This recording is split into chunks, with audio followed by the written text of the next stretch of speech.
더더욱 정말 현장에 계셨던 79년과 80년 얘기를 좀 해주시면 어떨까요?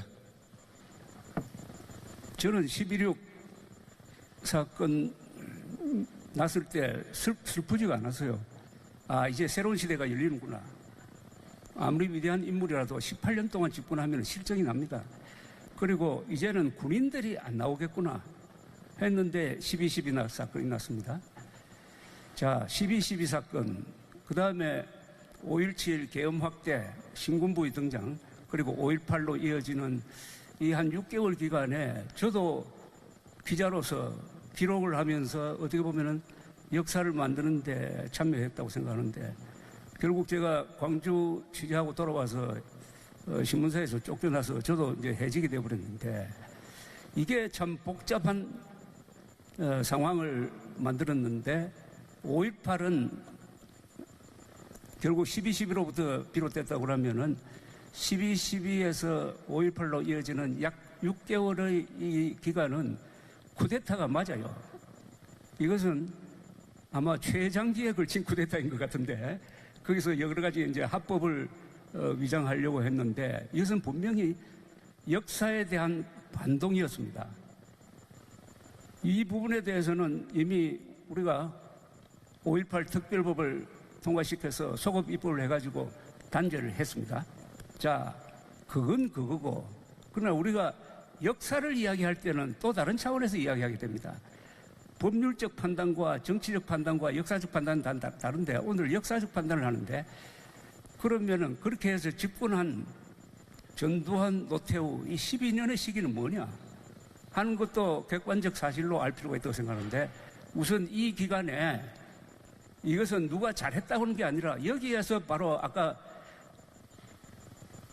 중심 세력, 한국의 중심 세력이 만들어졌다고 봅니다.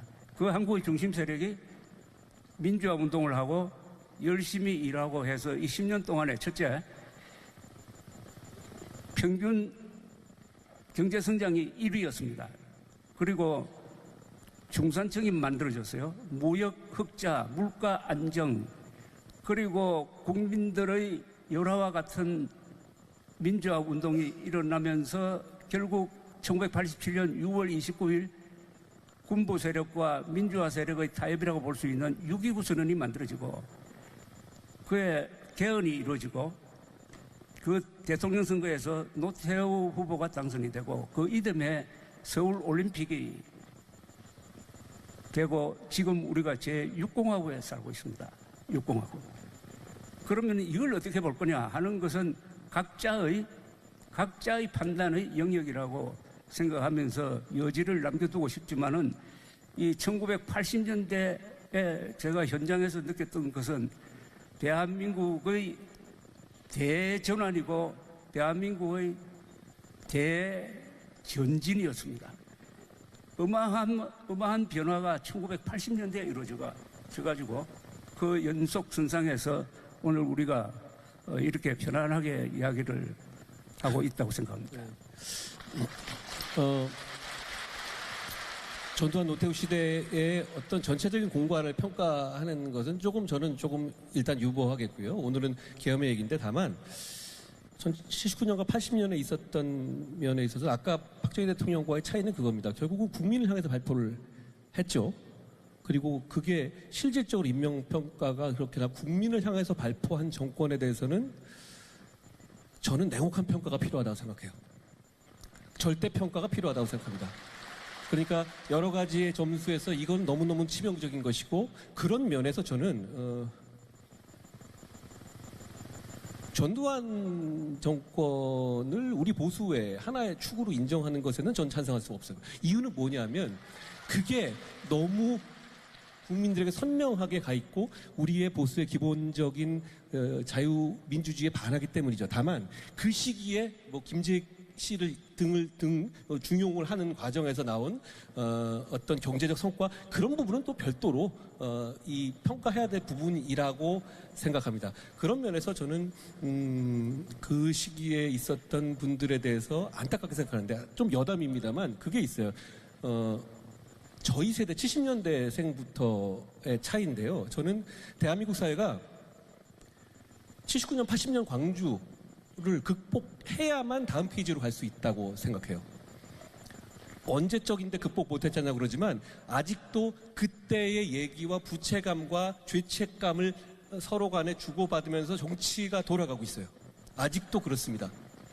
그런데 저는 70년대 초반생으로서 유치원, 국민학교, 초등학교 1학년을 다니던 세대입니다. 저는 80년이나 79년에 부채감이 없어요. 그러니까 79년이나 80년은 저에게는 8.15 광복이나 4.19나 똑같습니다. 그런 역사적 존중을 할 뿐이죠. 역시 그 80년에 있었던 일들을 정말로 역사의 영역으로 보존하고 그 문제에서 좀 자유로운 세대가 저는 정치를 맡아야 다음 페이지로 가는 것이 가능하다라는 생각을 가지고 있어요.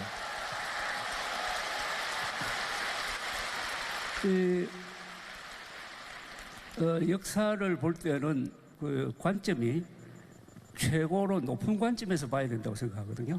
그래서 법률적인 또는 보수적인 이런 관점이 아니고 어떻게 보면 하나님의 관점에서 내려다보는 게 역사라고 볼 수 있다면은 앞으로 1980년대를 어떤 식으로 평가하고 받아들일 거냐 하는 것은 논쟁거리로 남겨놓는 게 좋은데 역사는 결국 이어가는 거라고 생각합니다. 쌓아가는 것이라고 생각을 합니다. 그리고 넓혀가는 거라고 생각을 합니다. 역사에는 단절이 있을 수가 없어요. 정권은 단절도 있고 심판도 하지만은 역사는 왜냐? 그 역사를 만들어간 사람 중에는 전두환 노태우도 있고 우리도 있고 여러분도 있었으니까 그것은 우리의 작품입니다. 지나간 역사는 우리의 작품으로 모자란 점이 있으면 메워주고 그리고 잘한 점은 또 뽑아내고 그래서 오늘 이 서울올림픽 위대한 역대 올림픽 중에서 가장 위대한 올림픽 그 현장에 우리가 앉아 있는 것 아닙니까?